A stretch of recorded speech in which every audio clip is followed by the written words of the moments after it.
Texas the Omertosa, or colloquially referred to as Sexus, is, in my opinion, the strongest unit in the game, beating out the likes of Milnar, Surtur, or Ling.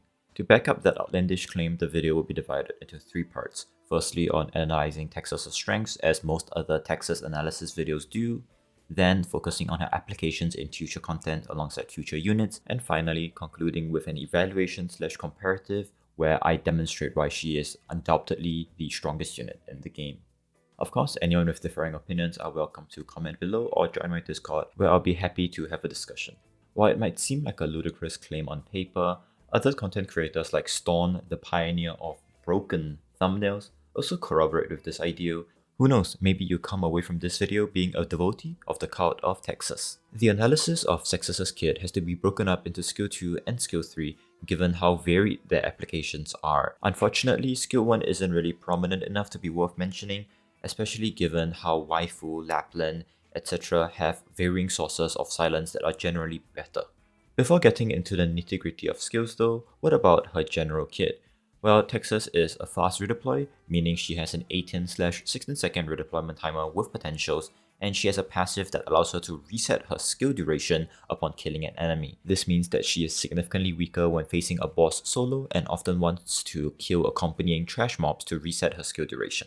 Her stats are nothing to be scoffed at either, boasting an impressive 900 base attack when Talent 1 is activated, which honestly should always be the case. This lends very nicely to the main purpose of Skill 2, which is an incredibly high single target DPS skill, boasting an impressive 3.8k DPS that stands head and shoulders above the likes of Surtur with 2.8k or Silver Ash with 1.8k. For context, this is a fast redeploy with more than double Silver Ash's DPS as arts damage. Naturally, there's a trade-off, which manifests in the form of very low survivability, paired with only one tile of range. Skill 3 on the other hand sacrifices some damage for the potential for massive AoE crowd control. It begins with a delayed stun for 2 seconds on deployment, followed by micro stuns for the rest of the 6 seconds of its duration. Just the merits of the CC alone makes it an incredibly strong skill, probably significantly better than Phantom Skill 3. And then you look at the damage numbers this skill has and you go, what the actual fuck? Because against an enemy with no mitigation, this skill has 3000 DPS. During the release of Texas on CN, many players were gravitated to Skill 2 after seeing how busted it was on paper,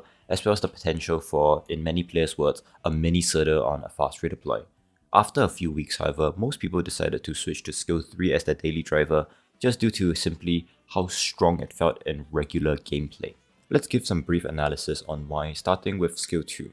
There's a point in most games where more damage to a certain point hits a barrier of diminishing returns. What do I mean by this? Well, let's say you're facing an elite diver guard in The Solace Holiday or one of those big prison escapees from Mansfield Break. Taking the normal recidivist as an example, it has 20k health, giving Texas Alter a time to kill of around 5.26 seconds. For Surtur, the time to kill is around 7.14 seconds. Even though there is a massive 1k damage per second differential, the difference between time to kill isn't that great, especially when you take into account how there's so many of these enemies per stage and how you have to deal with other factors alongside considering just the sole elite enemy. When measuring objective single target DPS, we often consider the case of bosses, such that the difference in time to kill of Quintus Bishop, of Surtur and Texas would be significantly greater. That's all well and good for operators who have the potential to go up against bosses and survive, such as the long range of Schwartz, the typewriter of Bazemka, and Surtur's raw immortality. Texas has none of that, requiring her to get up close and personal with the bosses with little to no survivability.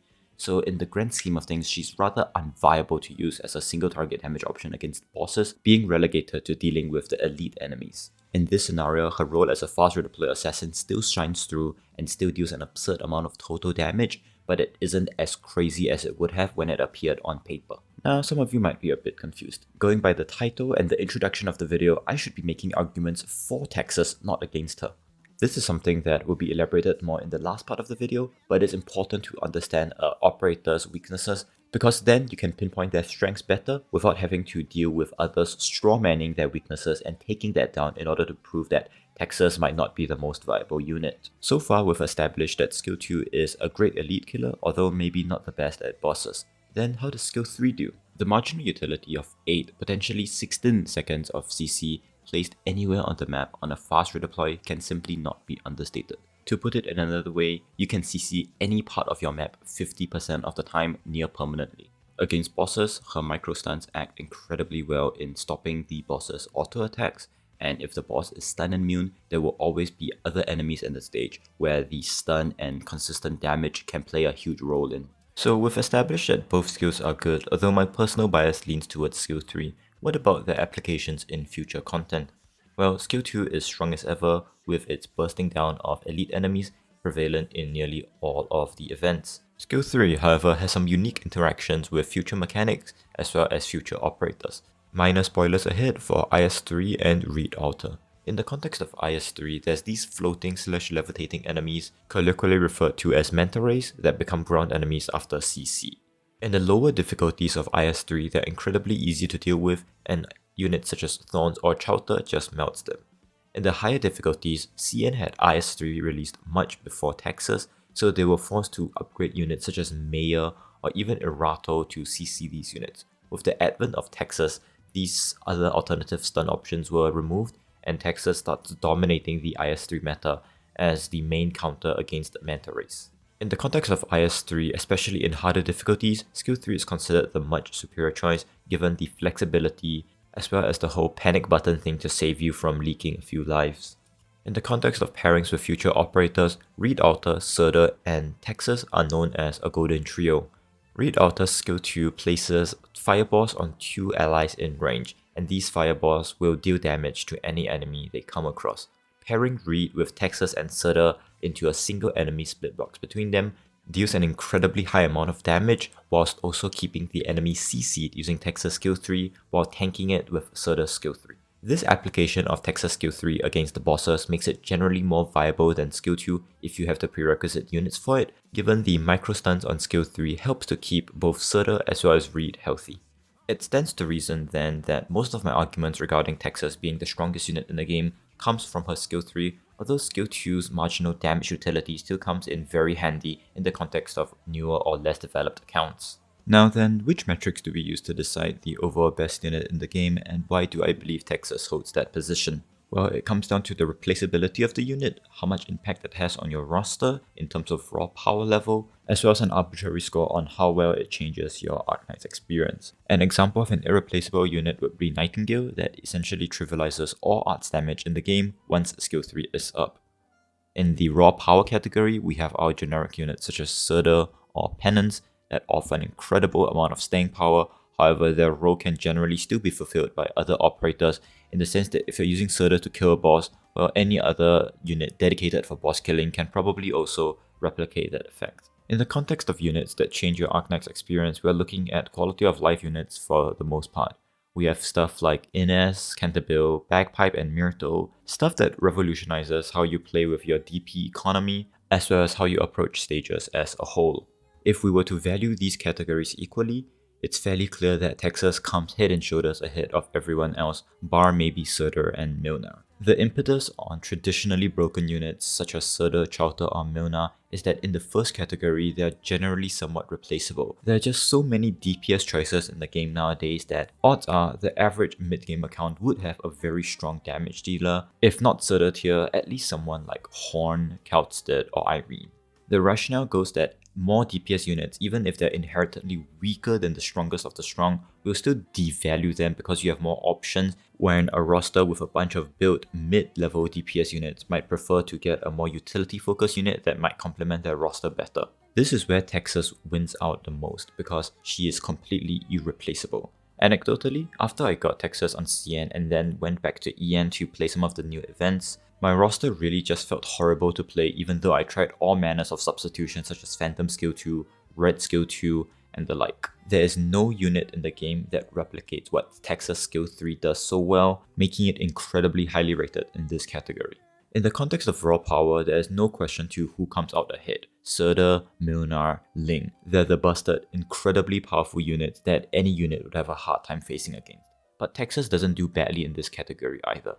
Raw power wise, she's probably still an S tier unit, heads and shoulders above the majority of 6 stars. Having 2 incredibly viable skills doesn't hurt her in any way in this regard, given that if an account lacks damage, skill 2 can easily fill the gap, and in certain stages it does perform more admirably than Surder or Milnar. Of course, skill 3 also has a ton of raw power by itself, but generally speaking, in terms of objective power ceiling given by certain skills, Horsecock and Red Woman win out ahead. That brings us to the last category, the one of quality of life. Texas is, without a doubt, the best quality of life unit in the entire game, bar none. Majority of CM players would probably agree with me in saying that if they were given the choice between Texas and insert any other 6-star or 6-star pairing, they would choose Texas given how much it changes their gameplay. It makes general gimmicks of stages so much more intuitive and simple, whilst also not reducing difficulty to an extent that the entire stage is insta-cleared, such as during the release of Surda on the previous events. Of course, this is referencing Texas skill 3 as the AoE permastun is just too good to give up, but sometimes Texas skill 2 is still excellent QL to have, and I've always been of the opinion that before Texas and Yato's release, that Phantom was one of the best units to bring in your roster just by merit of a FRD assassin. Then, deciding the overall best unit in the game comes down to how well you value the 3 categories. If you value overall raw power in your squad and how much you can essentially push it in the most difficult of content, then yes, Surda or Milnar will still serve you better.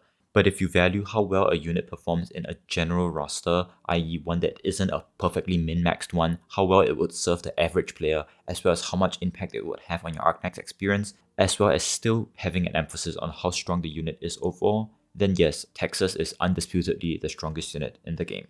But what about Yato Alter? I hear people asking, isn't she just a better version of Texas skill 2? Isn't she so much stronger in that pure regard? Doesn't she also have a very useful and flashy skill 3 that clears out waves of mobs? Isn't Yato just better? And if you've watched any of my previous videos, you'll know I'm very much against the just use both argument. In this case, however, it holds some form of merit given various other CN players have mentioned how well they complement each other. Then though, there still must be a consideration to which unit is better, even if both of them are perfectly viable when used together. I believe Texas is significantly stronger than Yato because, you guessed it, Yato skill 2 only infringes on Texas skill 2 and not Texas skill 3. And previously this entire video was building up to establish that Texas skill 3 is her main skill. It is the skill that carries a lot of her weight and power, and it is the skill that you should be benchmarking her to other units with. This was partially the reason I emphasized on Texas skill 2's weaknesses earlier, because there's a general sentiment I see floating around that Texas skill 2 is her best skill and that Yato just takes that down entirely, making Yato the stronger option. Yato skill 2 falls under the same weaknesses as Texas skill 2. And in this regard, Texas skill 3 still offers something completely unique that Yato completely doesn't touch on. Sure, Yato skill 3 has an AoE as well, but from experience, Yato skill 3 is more like a fun gimmicky skill, such as an on-demand W skill 3, and doesn't nearly offer the same amount of utility that Texas's stun has. So, did you agree with me on why I think Texas is the strongest 6-star? Comments and disagreements are of course always welcome, and I wish you the best of luck in pulling for Texas the Omertosa. And now it's time for me to take another 6-month hiatus before I return to the game. See you!